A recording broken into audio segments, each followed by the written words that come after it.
What's going on, guys? Welcome back to another video on the channel. Now today we're back on the 200SX S13 and I got some horrible things I gotta try and do on this today. Now you're probably wondering what horrible job I've got to do on this today. Now I want to try and get my lights working on the front of the car, and at the moment I kind of got a problem with, well, as soon as I put the ignition on, a fuse is blowing for the driver's side headlight, or passenger, one of the side headlights. So I've gone ahead and unplugged them, and I've labelled pretty much everything which I need to label, but I'm not actually entirely sure if I've labelled them correctly, if that makes sense. Basically I bought the car as a project, half done. He pretty much gave up halfway through it, so now I'm trying to finish it and get it back on the road. So we're going to try and go through some of this wiring, and hopefully I can make sense of it, and hopefully we can get the lights working, and we're one step closer then to getting it MOT ready, which, if you don't know, is basically it makes your car legal to go on the road in the UK, which I'm trying to do because I want to drive it around. And obviously you've seen in the last couple of videos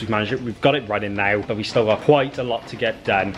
Now before I get onto the bodywork of the car, which is not actually too bad, apart from it's pretty much all in primer, there's no glass in it, and none of the door wells have been done. So before we get on to doing the paint prep, which is the worst part of any car build, I promise you, it's the worst part, and I don't care what anyone says, I hate it. The prep is long, boring, and it's messy. So we're going to do the second worst thing, and that's try to tidy up some of this wiring. Now, as you can see, it comes all the way down into this engine bay, along this loom, and there is another loom which comes round through there. I don't know why it does that. That's how it comes with the car, and I just haven't sorted that out yet, but we'll probably finish that. We'll actually sort this out today. As you can see, there are two plugs on the light. You've got one for the motor. Obviously this motor isn't wired in yet, and then you've got the one for the bulbs itself.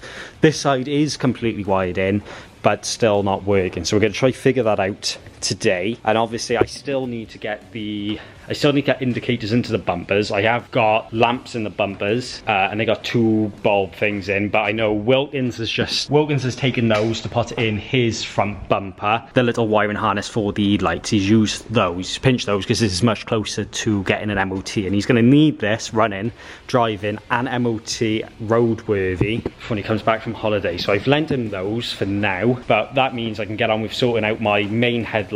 So we'll be probably going back and forth, his 13 and my 13, to figure this one out. So enough rambling, we'll just get straight into it and start seeing what's going on. We'll start by unplugging something, see what's causing the fuse to blow, and we can go through it like that.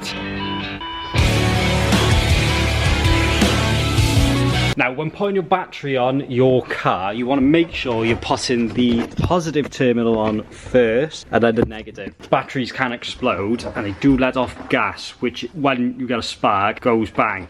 So you should always put the positive on first before the negative. It's just good practice it is. But we're going to get this on now and we'll have a look, see what's going on, see if it is a easy issue or something a bit more convoluted and we got to think about.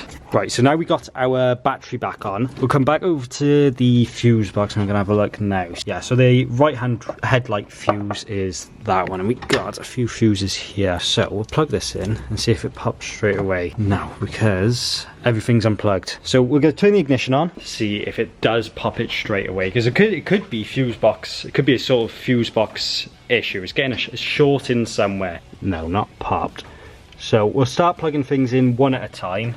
We should be able to narrow it down to see what is causing it to pop. Just plugged our one light in there. We'll come back round, turn the ignition back on. Now I have just disconnected the fuel pump because I still haven't set it to be on ECU. So with turning the ignition on and off, the pump's going to constantly be running. So ignition is on there, and I don't think anything's happened on that side yet. Now I keep forgetting which side the actual light is.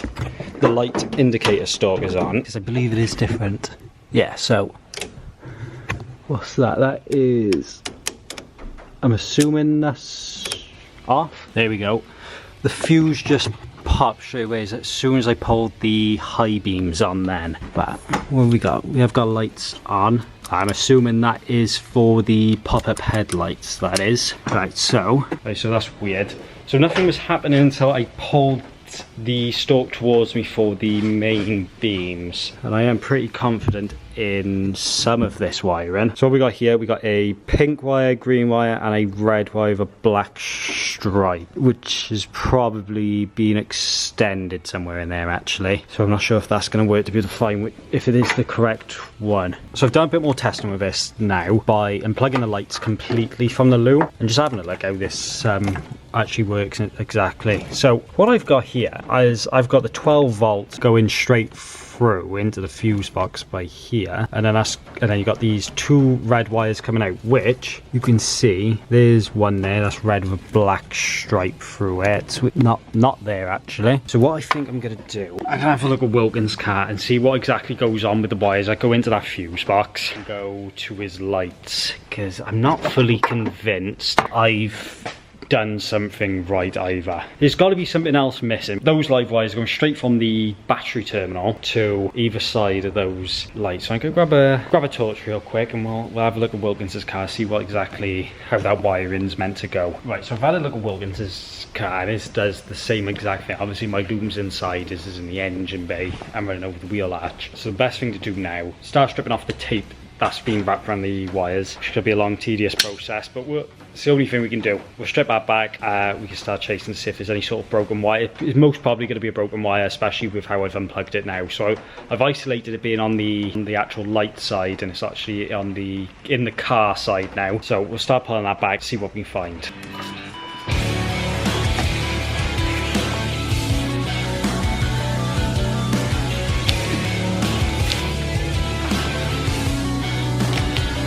I've done a bit more testing now, and I believe it is the actual stalk itself broken, because obviously when I turn it, it's blowing the fuse straight away. But look at this now. Ready? Right, so if I put the hazards on, you can see these beautiful Type X lights. The hazards are working. If I come over here and turn the lights on, the relay stops clicking and they are now stuck on. And if I click the hazard switch, they turn off and the stalk doesn't actually do anything. So I believe it's the actual stalk itself that's malfunctioning. So ideally what I need to do, I need to get that off and get another one, or try steal one off Wilkins' car and try out. So I've done some off-screen testing on a different indicator stalk, which I just managed to, I pinched off Wilkins' car and put onto mine to just check that, and I didn't solve anything actually, but I have found some other weird faults. So with the pop-up headlights, that just started working randomly. I put the pop-up up, nothing's happening. I clicked the hazard switch for some reason, and then the pop-up went down and I won't come back up. So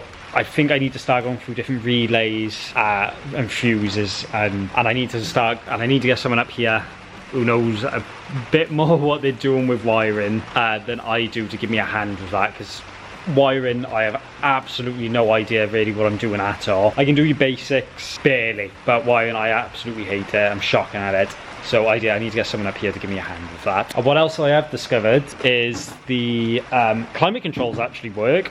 It's the digital ones out of the 180SX, really cool actually, but they work, which is, well, the only thing I don't really care about working is the temperature in the car. So there is still a few other faults I need to fix electrically with this, but again, I need someone up here to give me a hand really. I gotta stop messing with the wiring because it's frying my head. I don't know what I'm doing. I need someone to come up and just give me a hand and stop my head going bang. I haven't really got anything else to do today with the car wise. I haven't got any more parts, and I haven't got anything to start prepping it for paint, unfortunately.